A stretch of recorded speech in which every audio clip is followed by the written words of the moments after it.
우리 가족의 고민을 속 시원히 해결해드리는 김숙기의 가족이야기 시간입니다. 나우미 가족문화연구원 김숙기 원장과 함께합니다. 안녕하세요. 네, 안녕하세요. 예, 반갑습니다. 네. 자, 오늘 상담 내용이요. 아마 주부라면, 결혼한 여성이라면 한 90% 정도는 공감하지 않을까 싶은 사연인데요. 먼저 사연부터 소개를 해드릴게요. 결혼 6년차 주부입니다. 명절이 다가오면 저는 한 달 전부터 이상 증세가 보입니다. 심장이 두근거린다든지 식욕이 떨어진다든지 스트레스가 이만저만이 아닙니다.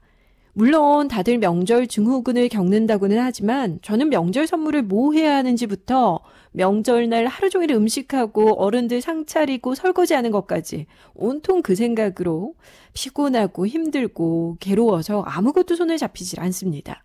어떻게 하면 명절이 돼도 스트레스를 받지 않을 수 있을까요? 그리고 전 왜 이렇게 명절이 다가오기 전부터 스트레스를 받는 걸까요? 명절 증후군을 없앨 수 있는 방법은 없는 건지 궁금합니다. 라고 아마 대한민국의 대부분 주부들의 마음일 거란 생각이 드는데 일단 명절 증후군 원장님 왜 생기는 걸까요? 이 명절 증후군은 사실은 이제 수면 아래에 있던 게 이제 수면 위로 서서 이제 올라오는 지금 이 시기거든요. 네. 그래서 이제 과거에는 조상님께 예를 올리는 성스러운 날이기 때문에 우리 여성들이 이제 희생이나 고통 이런 거 그냥 눈 감고 이렇게 덮었던 것들이 이제 최근에는 사실은 이제 여기에 대해서 공론화가 이제 되기 시작을 했던 거죠. 네네. 그리고 이제 이분처럼 가슴이 두근거리고 뭐 머리가 아프다. 뭐 소화불량이 있다, 뭐 신체적인 이런 증상뿐만이 아니고 요즘은 또 주부들도 주부들지만 이제 남편, 또 미취업자, 뭐 미혼자, 시어머니 이 범위가 이제 확대되고 있는 실정이라고 할 수 있어요. 왜냐하면 명절에 대한 부담감을 극도로 이제 느끼고 있기 때문에 그렇습니다. 네. 그렇군요. 명절 그리고 이제 네네. 그리고 이제 또 과거의 경험. 그러니까 결혼 6년 차인데. 작년 아니면 재작년 아니면 신혼 때 네네. 명절에 대한 어떤 기억 그런데 그 중에서도 좀 부정적인 기억들이 많았을 때는 극도로 그것이 아직 일어나지 않았지만 현실적으로 일어날 것이다라는 생각에 앞서 있기 때문에 거기에 대한 부담감과 불안 심리가 이제 같이 가중이 되기 때문에 아마 그런 부분들이 좀 많지 않을까 싶어요. 이분 같은 경우는 더 그러신 것 같아요.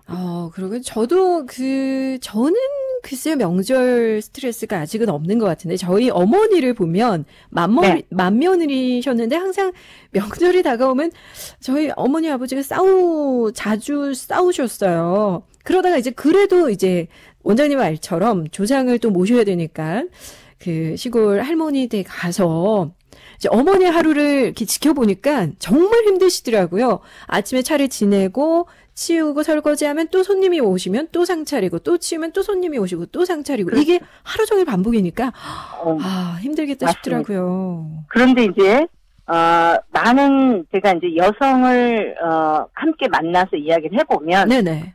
육체적인 스트레스는 그냥 내가 감수하겠다. 왜냐하면 며칠만 고생하면 되니까요. 이제 이렇게 얘기하시는 분이 많아요. 네네. 그런데 이제 여기에 더 중요한 거는 정신적인 스트레스, 마음의 상처 때문에 이거를 더 극도로 이제 받아들이고 있다라는 거죠. 예를 들면 가사노동에 대한 거는 그래 내가 그냥 명절이니까 뭐 며칠 내가 이렇게 고생해야지 이제 이렇게 마음 먹으면 되는데 예를 들면 동서 차별이나 아니면 비교 등에 의한 또 스트레스 뭐 이런 여러 가지 경제적인 부담에 대한 스트레스 그리고 지대과 친정의 차별적인 요인으로 인한 또 스트레스 뭐 이제 여러 가지가 다 복합적으로 있거든요. 그러기 때문에 이제 이게 더 가중된다고 할 수가 있는 거죠. 네. 그렇다고 명절에 귀 막고 있을 수는 없잖아요. 어떻게 좀 해결을 해볼 수 있을까요? 그래서 이제 저는 이제 몇 가지를 조금 말씀을 드리면 명절에 이제 화나게 하는 말들이 있어요. 그러니까 예를 들면 이 아내분이 남편한테 여보 내가 명절이 이제 다가오니까 내가 이상 증세가 이렇게 있네. 심장이 두근거리고 스트레스 받는데 어떻게 해야 될지 모르겠어. 이제 만약에 이렇게 얘기할 때 이 방송을 듣는 이제 남성분들이 야, 왜 그렇게 유별나게 구냐. 아마 대부분의 남성들일 거예요. 그렇죠. 네네. 아니, 대한민국에 살고 있는 여성이라면 그 정도는 다 해야 되는 거 아니야?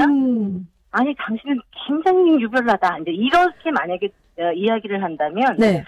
지금 며느리인 이 아내 입장에서는 자기의 어떤 감정을, 남편에게 이해를 받거나 인정을 못 받는다라는 이 감정까지 이제 더불어서 있잖아요. 네네. 그렇게 됐을 때는 이 부분이 완화가 되는 게 아니고 더 극단적으로 그렇죠. 이 명절에 대한, 예. 스트레스를 더 많이 느낄 수 있는 거죠. 예. 그래서 저는 남편들이 네. 아내가 이제 이런 하소연을 좀 한다라고 했을 때, 네. 야, 며느리로서 너무 당연한 거 아니야? 이게 아니고, 세상에 당연한 거는 없다. 우리 아내가 애쓰고 있구나. 우선은 이렇게 알아주고, 그래, 그러면 우리 구체적으로 얘기를 해줘야 돼요. 내가 함께 뭘 좀 하면 좋을까? 그래서 이제 남편이 조금 더 적극적으로 나서줘야 돼요. 그리고 우리 이 문화가 네. 아무래도 명절에는 시댁 중심의 문화로 지금 흐르고 있기 때문에 네네. 아내들이 2중 3중의 어떤 스트레스를 받고 있는 거 맞아요. 왜냐하면 시댁은 아무래도 이제 남편이 조금 더 가족이니까 더 많이 알잖아요. 네네. 그러면 이 중간 역할도 굉장히 중요하거든요. 예. 왜냐하면 결혼을 했는데 시댁에서의 어떤 분위기라든지 추석이라든지 명절 때 어떤 문화가 어떤지 이런 거를 전혀 모르고 있는 상황에서 대응을 못하면 더 이 부분에 대해서 불안하고 또 상처받고 말 한마디에도 좀 예민해지고 이럴 수 있거든요. 네네. 그래서 이제 요거를 중간 역할을 좀 남편들이 좀 해주셨으면 하는 마음입니다. 예. 이 아내들이 명절 스트레스, 명절 증후군을 겪는 건 남편이 원인인 경우가 좀 있네요. 뭐 완전히 다 남편의 원인이라고는 할 수는 없지만. 원인은 사실은 이제 조금 명절이라고 하는 큰 우리가 이제 큰 이 행사를 이제 앞두고 네. 심리적인 부담은 있지만 남편이 중간에서 이 부분에 대해서 조금 더 완화시킬 수 있느냐 아니면 불을 지피느냐 더 크게 만드느냐 이제 요 차이라고 할 수 있고요. 네. 그래서 이제 저는 이 명절을 앞두고 우선은 제가 이제 몇 가지를 좀 제안을 하면 네네. 첫 번째는 함께 계획하고 준비해야 해요. 그래서 아내와 좀 상의하는 과정을 꼭 거치는 게 저는 중요하고요. 네. 만약에 이렇게 되면 아내들, 여성들의 명절 스트레스 증후군이 많이 감소가 되고요. 많이 내려갈 수 있어요. 왜냐하면 혼자만의 문제가 아니고 내 남편이 적극적으로 나랑 상의를 해주고 함께 이 부분을 해주는구나. 그러면 약간의 안심이 되고 또 의지하는 부분이 생기거든요. 네. 그리고 이제 두 번째는 대화를 해서 이제 만약에 상의를 했다면 상의한 대로 실천하는 것들을 조금 신뢰를 주셔야 돼요. 네. 우리가 이제 미리 계획한 대로 실전에서 잘 안 되는 경우가 있단 말이에요. 그렇죠. 예를 들면 시간이라든지 뭐 우리가 이제 점심 먹고는 우리가 출발하자 이렇게 계획은 했지만 상황에 따라서 저녁 때까지 있을 때가 있어요. 네네. 그러면 이게 이제 수정을 해야 되는 거죠. 네. 자, 우리가 원래는 점심 먹고 출발하기로 했는데 지금 상황이 이러이러한데 어떻게 하면 좋지? 저녁 때까지 우리가 좀 함께 조금 더 있을 수 있을까? 요렇게 해가지고 수정 작업이 꼭 있어야 돼요. 아무 말 없이 그냥 6시까지, 7시까지 이렇게 있으면 아니, 저 사람은 나하고 약속한 거는 뭐고 이제 와서 말 한마디 없이 네. 갈 생각도 안 하지. 이제 이렇게 생각됐을 때 우리가 또 신뢰가 이제 깨진다라고 할 수 있거든요. 네네. 그래서 이제 꼭 그 부분을 좀 하라고 말씀을 드리고 싶고, 예. 구체적으로 여성들은 남편에게 좀 구체적으로 말해달라는 거를 정말 당부드리고 싶어요. 왜냐하면 남편들이 저한테 하소연하는 게 네. 제가 뭘 어떻게 해야 할지 모르겠습니다. 이렇게 네. 얘기해요. 맞아요. 그러면 아내들은 아니 저 사람이 이 정도는 해야 되는 거 아니야? 이렇게 얘기하는데 이게 소통이 전달 과정이 이제 조금 잘 안 되는 거기 때문에 네네. 좀 구체적으로 얘기하라. 그리고 구체적으로 얘기하는 것뿐만이 아니고 남성들은 시각적인 거에 더 많이 예민하기 때문에 좀 쪽지에다가 메모로 이렇게 차분하게 첫 번째 뭐 하루 전날 장을 봐서 이렇게 좀 도와줄 것.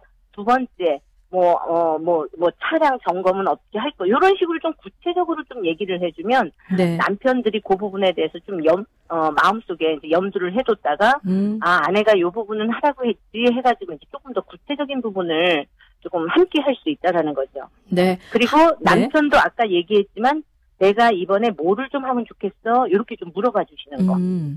알겠습니다. 네, 이번 명절은 이렇게만 좀 하시면 훨씬 예. 부드럽고 네 좀 편안하게 보낼 수 있지 않을까 싶습니다. 말씀하셨듯이 실천이 제일 중요한 것 같아요. 함께 계획하고 대화하면서 구체적으로 좀 아내분들은 남편에게 이렇게 좀 해주세요. 구체적으로 좀 말해줄 필요가 있을 것 같고요. 아내분들에게 그냥 여보 고마워, 애써줘서 고마워, 이 말 한마디면 엄청난 힘이 될 것 같아요. 올 명절에는 부디 불지피지 마시고 마음을 따뜻이 안아주시길 바라겠습니다. 오늘 말씀 여기까지 듣겠습니다. 말씀 고맙습니다. 네, 감사합니다. 네, 지금까지 나오미 가족문화연구원 김숙기 원장과 함께 했습니다.